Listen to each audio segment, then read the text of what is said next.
عام تشریف فرما ہے، تھوڑا سا غمگین ہے، دل میں اضطراب ہے، پریشانی کے عالم ہے۔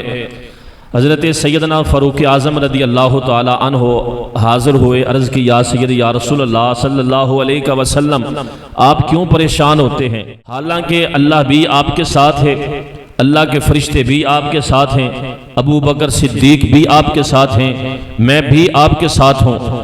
اب اتنی بات کہ نبی پاک علیہ السلام کی دل جوئی کے لیے فاروق اعظم رضی اللہ تعالیٰ عنہ نے یہ الفاظ کہے۔ اللہ نے فوراً اپنے پیارے جبریل فرشتے سید الملائکہ کو حکم فرمایا، اے جبریل جلدی دوڑ کر جا، اللہ کی بارگاہ سے یہ پیغام لے جا، فَإِنَّ اللَّهَ هُوَ مَوْلَاهُ وَجِبْرِيلُ وَصَالِحُ الْمُؤْمِنِينَ۔ اللہ کی طرف سے یہ پیغام ہے کہ محبوب آپ پریشان نہ ہو، اللہ بھی آپ کا مددگار ہے، اللہ بھی آپ کے ساتھ ہے، سید الملائکہ جبریل بھی آپ کے ساتھ ہیں، میکائیل بھی آپ کے ساتھ ہیں، اور جتنے بھی مومن ہیں صالح المؤمنین وہ سارے کے سارے آپ کے ساتھ ہیں۔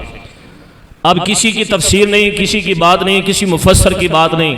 حضرت عبداللہ بن عباس رضی اللہ تعالیٰ عنہ خود فرماتے ہیں کہ نبی پاک علیہ السلام نے صالح المؤمنین کی تفسیر فرمائی کہ وہ نیک مومن کون ہے، وہ نیک بندہ کون ہے جس کا اللہ فرما رہا ہے کہ یہ بھی آپ کے ساتھ ہیں۔ حضور علیہ السلام نے فرمایا صالح المؤمنین و ابو بکر و عمر، اس صالح المؤمن سے مراد میرا ابو بکر اور میرا فاروق اعظم ہے۔